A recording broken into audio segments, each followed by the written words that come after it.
초대해 주셔서 감사합니다. 올해로 3회째를 맞이하는 이 중요한 행사에 참석하게 되어 아주 기쁩니다. 아베 총리님, 지난 7월 G20 정상회의에 이어 다시 만나게 되어 반갑습니다. 칼트마 바툴가 대통령님, 저처럼 신임이어서 특별히 반갑습니다. 취임을 축하드립니다. 각국 정부 대표단, 경제인, 귀빈 여러분 반갑습니다. 러시아 극동 지역 최대 항구 도시인 블라디보스톡을 처음 방문했습니다. 아주 정겹게 느껴집니다. 바다와 어울리는 풍광과 항구에서 올려다본 언덕 위의 집들은 내 고향 한국의 부산을 떠올리게 합니다. 지금도 부산 감천항에 가면 러시아 배가 수산물을 싣고 들어옵니다. 부산역 앞에 가면 러시아어 간판들을 흔하게 볼 수 있고 러시아 빵 헐렙과 발효 요구르트 깨삐르를 맛볼 수 있습니다. 일찍이 제정 러시아의 에카테리나 2세는 극동 시베리아의 잠재력을 간파하고 빛이 밝아오는 곳 동쪽의 별이 떠오를 것이라고 말했습니다. 시대는 바뀌었지만 극동은 여전히 잠재력이 가득하고 매력적인 곳입니다. 오늘날 극동 지역은 러시아뿐만 아니라 한국을 포함한 동북아시아 국가들의 협력과 공동 번영을 이끌 수 있는 희망의 땅입니다. 이 희망이 푸틴 대통령님의 리더십 아래 현실화되고 있습니다. 한국 역시 새로운 현실을 창조하자는 동방경제포럼의 슬로건에 맞게 러시아와 동북아시아 국가들과의 협력을 한층 본격화할 것입니다. 푸틴 대통령님, 내외 귀빈 여러분, 이곳 극동 지역은 러시아인과 한국인이 이미 오래전부터 서로 협력했던 곳입니다. 이곳은 러시아의 선조들이 개척했고 한국의 선조들이 찾아와 함께 살아온 터전입니다. 동토였던 이곳은 러시아인의 땀과 한국인의 땀이 함께 떨어져 따뜻한 땅으로 변했습니다. 이곳에 오면서 울창한 숲과 꿈틀거리는 대지를 보았습니다. 시베리아에서 한반도의 백두산까지 넘나들었던 호랑이를 떠올렸습니다.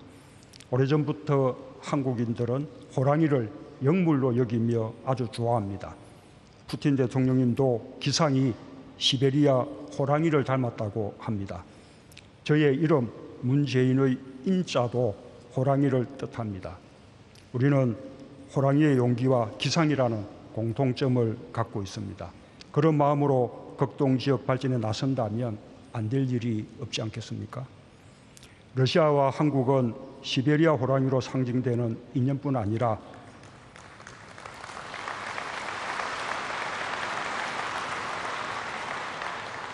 이 지역 곳곳의 삶에서도 연결되어 있습니다. 러시아의 대문호 도스토옙스키, 톨스토이와 함께 극동과 살린을 문학에 담아낸 러시아 작가 안톤 체홉을 한국인은 매우 사랑합니다.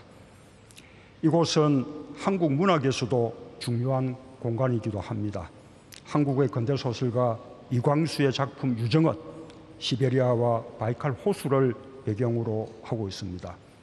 작가 조명희는 연해주에 살면서 이곳의 삶을 소설로 썼습니다. 그의 문학비가 지금 극동연방대학 악사코버스카야 박물관 앞에 서 있습니다. 이러한 사실만으로도 나는 오래되고도 깊은 양국의 관계를 느낄 수 있습니다. 우리는 극동 지역에서 함께 도우며 살아간 공통의 추억과 경험이 있습니다. 그 추억이 앞으로도 함께 살아갈 힘이 될 것입니다. 그 경험이 더 큰 발전을 이끌어낼 기반이 될 것입니다. 푸틴 대통령, 나는 한국에서 볼쇼이 발레단의 공연을 보았습니다. 이곳 마린스키 극장에서도 세계 최고의 러시아 발레를 관람하고 싶습니다. 나는 마린스키 극동극장을 통해 신동방 정책에 대한 푸틴 대통령님의 깊은 의지를 느낍니다. 나 또한 극동 지역을 포함한 북방 지역과의 경제 협력 의지가 확고합니다. 임기 중에 러시아와 더 가깝게 아주 긴밀한 관계를 만들어내고 싶습니다.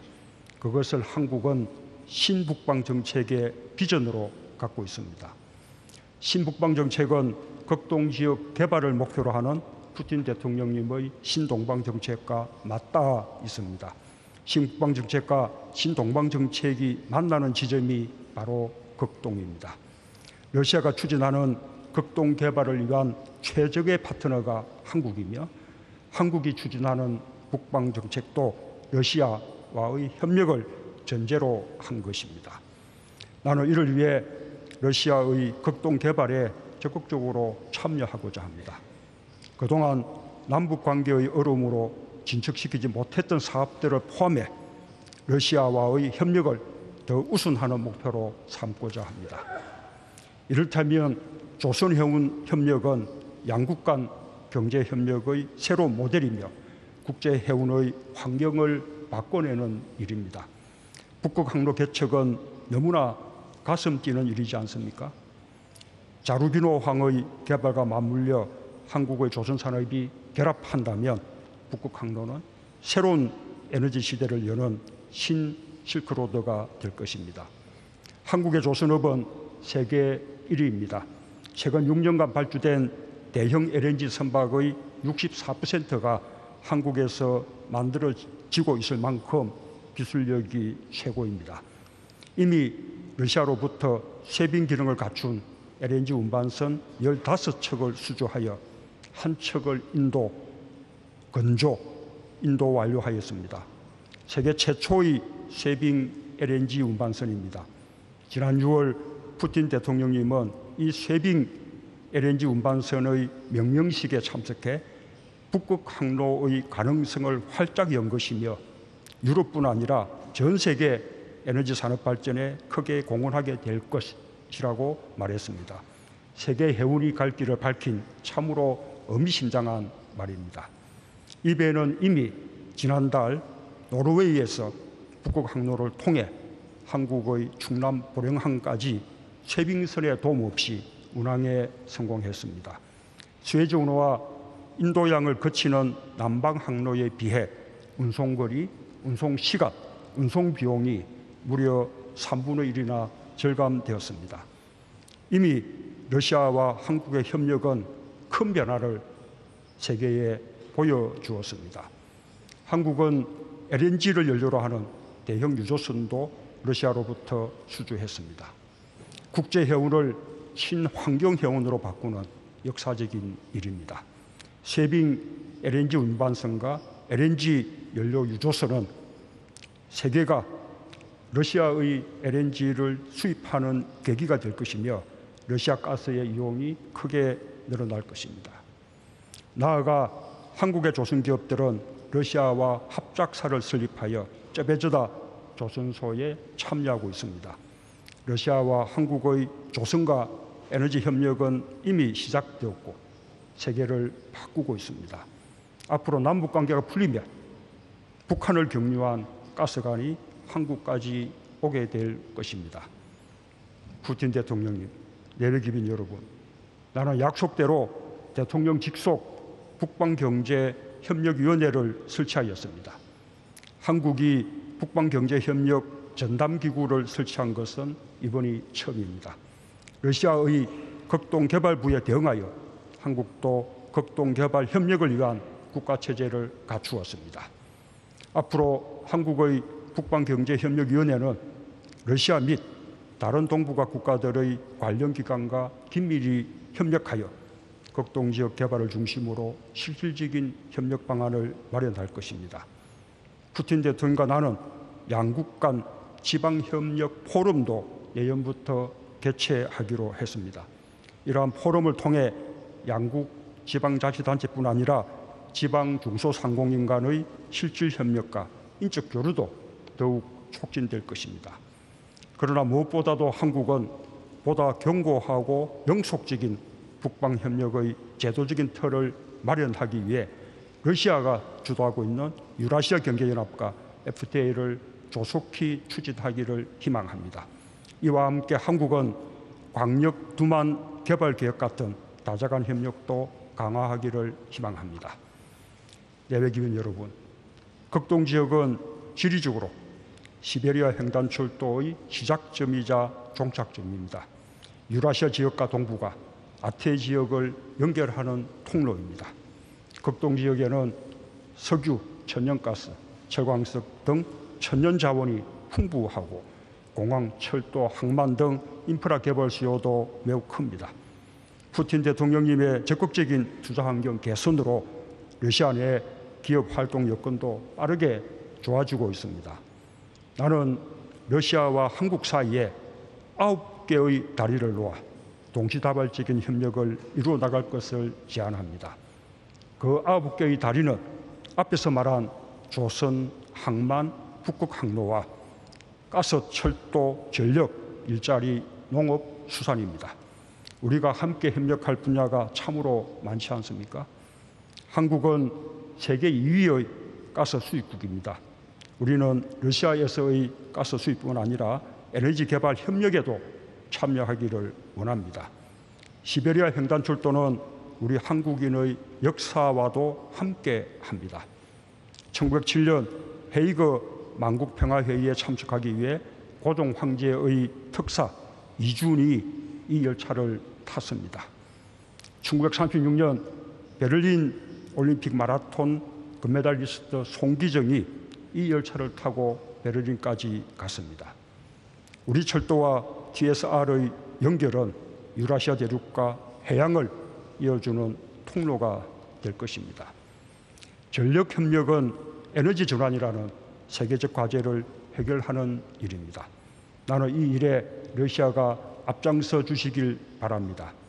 러시아의 에너지 슈퍼링 구상이 몽골 고비 사막의 풍력, 태양광과 함께 거대한 슈퍼그리드로 결합하면 동북아시아는 세계 최대의 에너지 공동체를 형성할 수 있습니다. 그리고 이는 EU처럼 동북아 경제 공동체와 다자 안보 체제로 발전하는 밑바탕이 될 수 있습니다. 나는 전력 협력을 통해 동북아의 경제 번영과 평화를 동시에 가져올 수 있다고 확신합니다. 나는 동북아 경제 공동체와 다자 안보 체제까지 전망하는 큰 비전을 가지고 동북아 슈퍼그리드 구축을 위한 협의를 시작할 것을 동북아의 모든 지도자들에게 제안하고 싶습니다. 새로운 공단의 설립은 일자리 문제를 해결할 것입니다. 한국의 농업기술은 세계 어느 나라에 못지 않습니다. 지금 많은 한국의 농업 기업들이 연해주에 진출해 있고 러시아 농업의 기술 지원과 기술 협력을 하고 있습니다. 수산 물류 가공 복합단지 조성으로 이루어질 수산 분야의 협력은 미래 식량 문제를 해결할 것입니다. 이 9개의 다리는 미래를 향한 탄탄대로가 될 것입니다. 푸틴 대통령님, 한국 기업은 그동안 어려운 지정학적 환경 속에서도 러시아에 대한 투자를 꾸준히 진전시켜 왔습니다.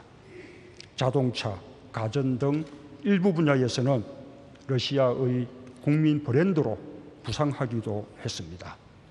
러시아에서 판매 수리 1위를 기록하고 있는 리오 자동차는 7년 전 현대차의 상트 공장 투자의 결실로 러시아 부품업체들과 협력해서 이루어낸 결과입니다. 한국 기업의 자본과 기술력은 극동 지역의 대형 산업시설과 인프라 구축에 기여할 수 있습니다. 이러한 대형 인프라 프로젝트를 지원하기 위해 한국 정부는 러시아 정부와 협력하여 투자기업의 금융 활용 가능성을 높이는 등 필요한 지원을 다하고자 합니다. 러시아 속담에 묵묵히 가면 멀리 갈 수 있다는 말이 있습니다. 대형 프로젝트의 추진도 중요하지만 단기간에 실현 가능한 협력을 추진해 성공 사례를 많이 만든다면 양국 기업 간의 깊은 신뢰가 구축될 것입니다. 한국 기업들은 농업, 물류 분야뿐만 아니라 ICT 기술을 활용한 교통 분야 사업, 폐기물과 관련한 친환경 사업, 호텔, 리조트 개발 등에 관심이 많습니다. 경험과 경쟁력을 갖춘 한국 중소기업들이 극동 지역 진출을 준비하고 있습니다. 보건의료 분야, 교육 분야에서도 인적 교류와 기술 협력이 추진되고 있습니다. 우리는 극동에서 이번 동방경제포럼의 주제처럼 동방의 새로운 현실을 창조해 나갈 수 있을 것입니다. 나는 극동 지역을 환태평양 시대를 주도하는 역동의 협력 플랫폼이라고 이름 붙이고 싶습니다. 푸틴 대통령, 예외 기빈 여러분, 며칠 전 북한은 6차 핵실험으로 또다시 도발했습니다. 한반도의 평화뿐 아니라 동북아의 평화를 위협하는 행위입니다. 극동 발전을 위한 러시아의 입장에서도 반드시 풀어야 할 숙제입니다. 나는 북한의 도발을 막는 국제적 제재에 러시아가 지속적으로 동참해 온 것을 감사드리면서 지속적인 지지를 요청합니다. 또한 나는 동북아 국가들이 협력하여 극동 개발을 성공시키는 일 또한 북핵 문제를 해결하는 또 하나의 근원적인 해법이라고 생각합니다. 동북아 국가들이 극동에서 경제협력에 성공하는 모습을 보면 북한도 이에 참여하는 것이 이익임을 깨닫게 될 것입니다. 그리고 그것이 핵 없이도 평화롭게 번영할 수 있는 길임을 알게 될 것입니다. 이러한 측면에서 남북러 삼각협력을 위해 그간 논의되어 온 야심찬 사업들이 현재 여건상 당장 실현되기는 어렵더라도 한국과 러시아 양국이 힘을 합쳐 협력할 수 있는 사업들은 지금 바로 시작해야 합니다. 물론 북한이 시작부터 함께 한다면 더 좋은 일입니다. 조속한 시일 내에 북한이 핵을 포기하고 국제사회에 복귀하여 이러한 사업들에 동참하기를 절실히 바랍니다. 내년 2월 한국의 평창에서 동계올림픽이 개최됩니다. 전통적으로 동계스포츠의 강국이고 직전 소치 동계올림픽을 주최한 러시아 국민들이 한국을 더 많이 찾아주시길 희망합니다. 푸틴 대통령도 평소 스키와 아이스하키를 좋아하고 즐기시는 것으로 알고 있습니다. 평창에 와주시면 자연스럽게 한러 연례 정상회담이 복원될 것입니다. 동계올림픽을 연이어 주최한 호스트 국가들로서 전 세계에 평화와 희망의 메시지를 함께 보낼 수 있는 귀중한 기회가 될 수 있을 것입니다. 감사합니다.